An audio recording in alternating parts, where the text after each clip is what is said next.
So Manchester United won, Chelsea won. A little bit of a different video today. I'm going to react to another match of football because I'm getting sick and tired of watching Arsenal and talking about Arsenal being shit. So I will mix it up today, but we are still going to talk about a shit game of football because let's not get it twisted. That game was dead, especially that first half. But we are going to get into it. Remember, like, sub, and share the content around. Nearly close. We're what, 2 subs away, 2 or 3 subs away from 170. So let's get that running as quick as possible, and also drop a comment in with whatever you think I say in this video. Now, obviously, Manchester United's first Premier League game, I believe, without Eric Ten Hag in the dugout. However, they did have Van Nistelrooy, and what I've got to say is that it looks like Ten Hag was still in charge because at no point did Ruud Van Nistelrooy seem to have stabbed his own. I know it's been, a week since Ten Hag got sacked, but there's been no sort of. It looks like they're just going off what they've been going off from when their old manager got sacked because they played the exact same way. They had no attacking patterns. Their structure off the ball was non-existent, especially in their midfield. It's just Amarim's got a tough job to do, but look, I think Amarim will do well because they as much as United have been poor, they have got some good players. And when I say good players, I don't mean their front line, which I'll get into in a bit. But yeah, Amarim's got the main job really: get a defensive structure in and get some attacking patterns going, really. But yeah, I think what let Man United down today really is not just that, their attack as well. Their attack is terrible. The amount of people that say Garnacho is a good footballer, why? That guy is fucking terrible. He's not only is he greedy, he always tries to cut in and shoot. A bit like Martinelli at Arsenal, I compare him to that. And has no football brain at all, just never passes. There was one point in the second half where I can't remember who it was, but they were overlapping on Garnacho's side. Easy pass to his left hand side, and he tries to go for it, loses the ball, and Chelsea go on the counter. That happened so many times where Garnacho's first touch was terrible, pretty much non-existent, and I don't get why people rate this guy so much. Another person I don't get why people rate so highly is Rasmus Højlund. That guy's terrible. The amount of people that put disrespect on Joshua Zirkzee, and yeah, he hasn't done a lot. He hasn't been given a chance either, and I can literally count. It'll take me a couple of minutes to even count how many times Højlund got the ball and just fell to the floor. That's how shit he really is, and that kept happening. No first touch at all, no awareness.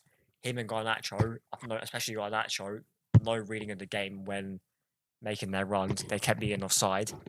Rashford, as we know, isn't great, but he made them look. Højlund and Rashford made Garnacho look. I'm getting my words mixed up. Højlund and Garnacho made Rashford look alright. That's what I tried to say. But yeah, that's Man United in a nutshell. They got some work to do, and I think until November the 11th is when Amarim takes over. So I'm gonna have a look at what their next set of games are because I can't actually remember. They've got to play Leicester next week, Ipswich Town. No. I'm assuming they got a Europa League game midweek, and then they got Leicester City, who they'll have to play with Van Nistelrooy in the job. They should get through those couple of games. They need to get their next win in the Europa League because at the moment they've got 3 points from 3 games. But yeah, in regards to Chelsea, I thought they were underwhelming today, to be fair. I think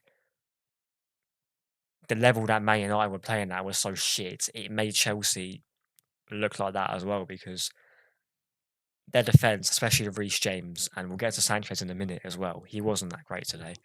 Kept giving I think a couple of times he gave the ball away in dangerous areas. Yeah, he was playing on the other side, and yeah, to be fair, he's not fully fit. He's come back from an injury, but yeah, he didn't look great today at all. Sanchez is just a bozo. I think everyone knows that. Even most Chelsea fans will know that. He didn't even have to go in for that challenge on Rasmus Højlund because Højlund's touch was taking that out for a goal kick anyway, from what I can remember. He tries to flap it and then stretches again to flap it here for the second time, and then gives away the penalty. And that's really what cost Chelsea today, you could say. But I think their attack, especially Madueke, he was fucking terrible, if I'm being completely honest. I've never rated that guy at all. Their midfield of Lavia and Caicedo was actually alright today, apart from giving the ball away a couple of times and starting to counter attacks. I think in the first half, they controlled the game in spells. Cole Palmer wasn't his usual self, however, was trying to make an impact on the game. And that Caicedo, what a strike, by the way, from outside. I think it was outside the box. I can't remember, but what a strike it was to equal the game. But yeah, it's just an underwhelming game of football, in my opinion. I think Man United were just scatty. That's the best word to use. And Chelsea were below par.